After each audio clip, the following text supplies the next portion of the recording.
मैं मुख्यमंत्री जी को पत्र भेज दिया कि मेरी सिक्योरिटी बढ़ाई जाए। अभी मेरे को घर में ही खतरा है, घर में ही अटैक हुआ है। तो अब देखेंगे, मुख्यमंत्री जी ने आश्वासन दिया है कि आपको पूरी सुरक्षा दी जाएगी, परिवार को भी सुरक्षा दी जाएगी। मैं यही मांग करने आया था और तमाम विधायकों को भी सुरक्षा बढ़ाई जाए, क्योंकि इन्होंने जो है वो नए नए रिवाज डालना शुरू कर दिए। एक पर्सनल आर्म की आपने मांग की थी जो होम डिपार्टमेंट के पास अभी पेंडिंग है फाइल, उसका क्या ऐसा स्टेटस है? अब मैं यही कहना चाहूँगा कि मेरे जिंदा जी उसको दे दें तो मैं अपनी सुरक्षा कर सकता हूँ।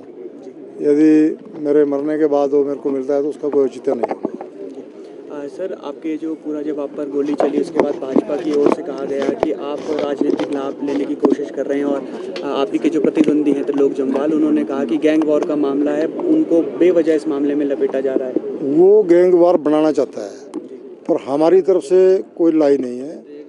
जो शूटर आए हैं वो भी हमारे दुश्मन नहीं है, वो तो पेड़ है, उनको तो कोई भी पैसा देगा दूसरी तरफ चल जाएंगे। ये सिर्फ इनका काया कराया हुआ है। ये गैंगवार साबित करना चाहता था कि इसको हम मरवा दें, बाद में बोलेंगे तो गैंगवार से मरा।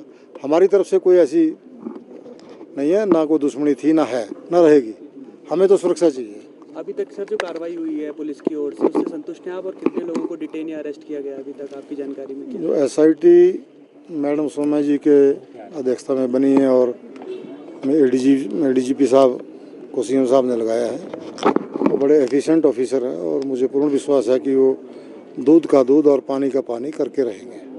सर, कुछ तस्वीरें आप साझा कर रहे हैं कि बड़े नेताओं के साथ संपर्क हैं शूटर्स के, किन किन नेताओं पर आरोप हैं आपके? ये ऐसी तस्वीरें नेताओं के साथ नहीं होनी चाहिए। बड़े तस्वीर खिंचवाना एक अलग बात है, कोई भी तस्वीर कहीं भी खिंचवा लेता है, लेकिन बार बार उनके साथ होटलों में बैठना, ढाबों में बैठना और उनके साथ खाना पीना, उठना बैठना, रैलियों में वो चलें, एस्कॉर्ट के तौर पे आपके साथ चलें और उनको मनाली ट्रिप्स पे भेजना, ऐसे टूरों पे भेजना, यही लोग करते आए हैं। इन कामों को तो है किस लिए आप पर ये हमला हुआ? ताकि मैं विधानसभा ना पहुंचूं, विधानसभा से रोकने के लिए सारी काम हो रहे हैं, क्योंकि मैं इस चुनाव को जीत चुका था और ये डिक्लेयर हो गया था कि मैं चुनाव जीत गया। उसके बाद DC को बोल करके वो बैलेट पेपर रिजेक्ट कराए गए, फिर मेरे को 139 वोट से हराए। आज भी वो वोट गिने जाएं तो मैं आज भी जीतूंगा। सर, खतरा मानते भविष्य में भी जान के लिए आप? मैंने कहा मुझे अभी एक सेकंड का भरोसा नहीं है, कभी भी कुछ भी हो सकता है। हम ऐसे बैठे थे पब्लिक लाइफ में, तो सीधा आ रहा है और फायरिंग कर रहा है। 26 फायर किए हैं, तो भगवान का हम शुक्रिया अदा करते हैं कि जो बच्चे भी वहाँ थे उन्होंने भी हौसला दिखाया। 7-8 बच्चे थे, सब प्रयागराज जाके आए थे। भगवान शंकर का उनको और तीनों देवियों का आशीर्वाद रहा कि गोली किसी भी बच्चे को नहीं लगी।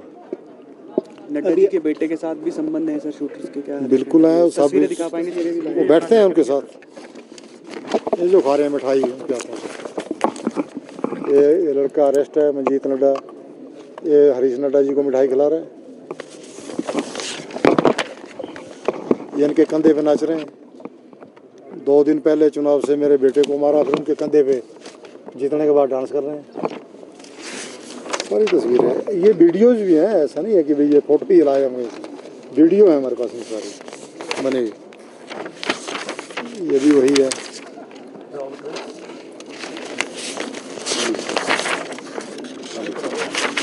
ये फांदी पिस्टल के साथ हरियाणा में तम्बाकू पीता हुआ फोटो खिंचवा रहे हैं।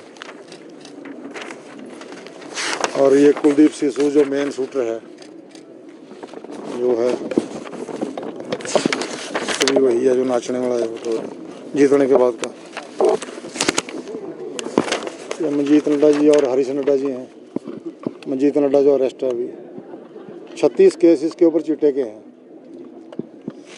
अब जिसके ऊपर 36 केस चिट्टे के चल रहे हों, उसके साथ JP नड्डा साहब के बेटे का बैठना जो है बहुत ही दुर्भाग्यपूर्ण है।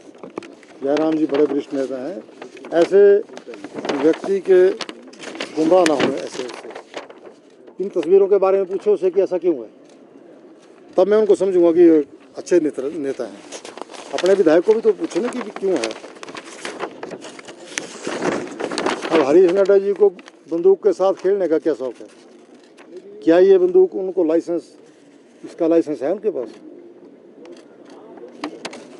ये नहीं शूटरों की बंदूक है,